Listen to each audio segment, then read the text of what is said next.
Hello guys, maswerte ba kamong bilog-bilog ang gusto nyo? Ayan po, ang para sa akin bilog-bilog na maswerte dahil hindi lang punong-puno yan ng mata na bilog-bilog, hindi ba pati ang kanyang bilbil is bilog. Oh, kitam? More bilog as pugita, ewan ko lang kung hindi naman pa ako swertehin nito. Joke lang, wala naman masamang maniwala, di ba?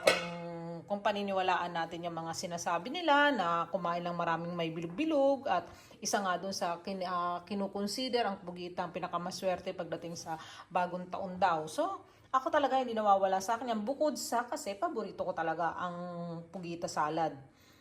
Dito ko yan natutunan sa Italia. Lalagyan ko pa yan bukas ng celery, ng olive at olive oil, tsaka green apple. Yung green na green ha, yung maasim-asim na